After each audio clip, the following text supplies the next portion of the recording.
Menurut lu sendiri, apa sih yang menjadi penyebab kegagalan itu? Kita kadang-kadang lebih banyak menyalahkan pasangan, menyalahkan orang lain ketimbang menyalahkan diri kita. Terus kebanyakan yang gagal itu kalau dari gue ya, komitmen yang salah. Misalkan saat gue nikah sama Kalina, kalau gue janjinya sama Kalina, ini gue salah. Jadi saat kita ijab kabul, janji kita itu sama Tuhan. Iya. Jangan sama manusia juga. Karena kita juga bisa mengkhianati dia. Minimal kalau misalkan kita berjanji sama Tuhan, suatu saat kita juga akan takut mengecewakan Tuhan. Gitu. Jadi kalau sebenarnya agak terlalu religi sih dibawa ke situ. No problem. Cuma kalau gue kayak lebih ngukur, mungkin orang akan merasakan fase di mana wah nih gue nih, wah dia udah jadi pacar gue, udah ada dalam kisah gue nih si ini ada agresif cowok tuh pasti akan ada. Oh, jadi sisi agresif. Tapi nalurinya itu tuh pasti ada gitu. Tapi ada perasaan sejujurnya ya, Vic ya. Ketika lo gagal menikah, apa sih sebenarnya yang lo rasakan? Yang benar-benar lo rasakan? Apalagi anak lo berapa sekarang? 6 kan? 6 ya. Cewek, cowok? Cowok 2, cewek. Banyakan cewek berarti ya. Maksudnya kan kalau katanya kan kalau banyakan anak cewek kan pasti akan lebih terasa gitu ya ke seorang ayah. Kalau lo sendiri gimana? Iya sebenarnya apa ya? Kalau kayak gituan sih itu mah mungkin hanya bagian untuk cara ngerem orang dengan hal seperti itu ya. Yang mau stopin mah harus diri kita sendiri sih. Tapi lo sendiri ngerasa sempat ada down gak sih? Ketika lo bercerai lagi, lo pernah mikir begitu gak sih? Kenapa sih gue tuh maunya apa sih sebenarnya? Pernah gak perasaan kayak gitu? Nah itu mungkin karena gue menganggap diri gue ini seorang gladiator yang kuat. Jadi gak ada istilah sedih dalam hidup gue. Oh, jadi lo gak pernah nangis? Udah terlalu PR banget tentang kesedihan dari masa kecil gue yang sampai terus sekarang. Jadi kalau gue mau maintain hubungan, kalau gue udah nangis berarti gue itu udah sayang banget. Karena gini, saat pria sampai mengeluarkan air mata untuk seorang wanita bukan karena pria itu lemah, tapi karena wanita itu sangat berharga buat diri dia. Kalau gue udah nangis, berarti itu wanita udah super banget bisa naklukin hati gue. Terus waktu masa kecil gimana, Vic? Sama keluarga deket? Ya gue hidupnya keras. Oke. Gue hidup di lingkungan yang memang ya mungkin orang banyak nggak tahu ya. Di Cikarang itu lucu kalau ngedenger cerita. Gue adalah orang yang ngegugat almarhum, sekarang udah almarhum, papa aku sendiri untuk berpisah sama ibu. Oh ya? Ya karena setiap hari tensis, berantemnya itu udah bukan lagi verbal, tapi udah tindakan, udah apa. Ribut sama ayah sendiri, ya, pukul-pukulan, sama ibu aku. Oke. Jadi hal-hal seperti itu tuh yang membuat tuh udah terlalu banyak air mata gitu. Terus aku juga lingkup ya nggak dari ekonomi yang cukup ini juga baik juga gitu loh. Aku dagang kayak kantong kayak gitu ke pasar. Oh ya? Itu gitu. di mana? Di Pasar Cikarang. Oke. Usia berapa? Usia 8 tahun, aku SD kelas 3 kalau. Jadi dari usia 8 tahun udah kerja begitu? Iya, dagang kantong gara-gara teman-teman aku semua pada kenapa ini pada pagi ini dia pada ke pasar. Jadi subuh nunggu, ntar udah mau terang, jadi dia udah belanja dari sekarang. Misalkan dia punya uang 1.000, terus kok uang kamu bisa jadi 3.000? Iya, karena kita pada dagang kantong. Ya jadi aku ngumpulin duit, terus udah ada aku beli kantong di orangnya. Nanti itu kayak orang belanja, Bu kantong Bu. Ya sambil manggul. Iya. Gitu ya Bu manggul. Kan sekarang ada di Majestic kan suka begitu tuh, ada jualan aku di Pasar plastik. Cikarang kayak begitu. Ibu masih ada, maaf. Sekarang Iya, masih ada. Masih ada. Hubungannya baik? Baik, sangat baik. Tinggal sama aku kadang-kadang. Oke. Nah terus kalau misalnya sama ayah dulu, kalau kita ngobrolin sedikit masa lalu, jadi hubungannya memang cukup tough ya, keras. Nggak inilah aku akhirnya sama adik-adik aku 4 orang tinggal di satu kontrakan yang kecil itu dengan udah 3 ya ruang depan, ruang tidur, dapur gitu. Jadi hidup di situ. Mama aku itu jualan baju. Kalau dia belanja ke Mangga 2 nanti dia ke Cikarang itu dikasih ke rumah-rumah gitu loh.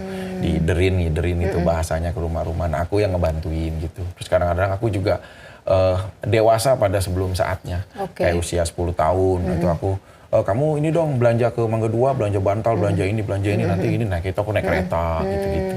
Jadi ayah dulu hubungannya tidak baik sama ibu.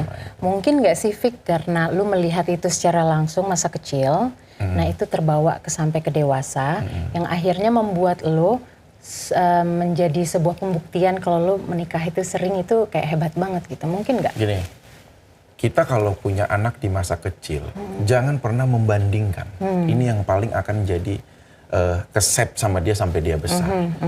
Jadi kalau aku tuh sering banget, tuh lihat tuh, kamu tuh kayak si itu dong, dia tuh begitu, dia tuh begini. Iya, kamu mah di rumah ini begini-gini, tuh lihat tuh dia mah, wah ininya mau pinter gini.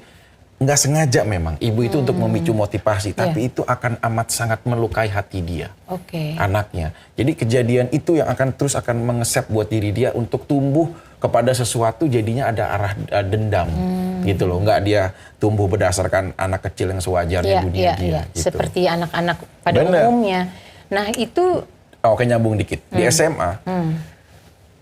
Aku tuh awalnya, karena kan aku dari pesantren ya, ini singkat cerita, aku dari pesantren Asy-Syafi'iyah, terus aku sampai SMA negeri, mulai suka dengan seseorang, tapi tidak dapat perlakuan yang sangat baik.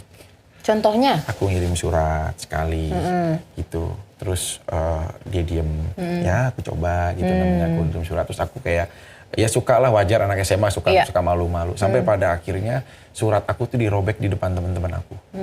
Ya kayak di depan gini ya, wow diketawain, dia jadi sampahan. Terus kayak kita kayak dibully-bully gitu loh. Di situ aku yang menganggap bahwa suatu saat gua akan naklukin lu, semua teman-teman lu. Nah itu, jadi karena faktor momen tuh itu akan sangat kuat buat diri dia sampai seterusnya. Nah itu yang harus di-stop karena kesalahan ini. Tapi akhirnya sama perempuan itu bagaimana? Dapat? Kamu tetap ngejar ke dia gitu? Oke. Di kelas 1 aku suka sama dia. Kelas 3 aku akhirnya bisa sama dia. Dan sukanya akhirnya bukan karena udah tulus lagi. Tapi karena dendam. Untuk pengen menaklukin dia. Dan ini ke bawah sampai sekarang kayaknya ya? Pasti. Benar nggak sih? Ya ada lah pasti. Ya, tapi karena kamu udah keseringan kan. Habit itu kan pasti. Ya nggak, kalau lu akan terus pelihara ya akan sama. Tapi kamu dalam hati kamu pengen nggak sih memutus rantai itu? Ya aku berdoa supaya Kalina ini adalah wanita terakhir dalam hidup aku. Walaupun sampai saat ini ya itu semuanya bukan cuma janji ya, tapi proses. Karena nggak mudah. Yang paling berat tuh dalam hidup aku tuh jujur meraih sebuah kesetiaan.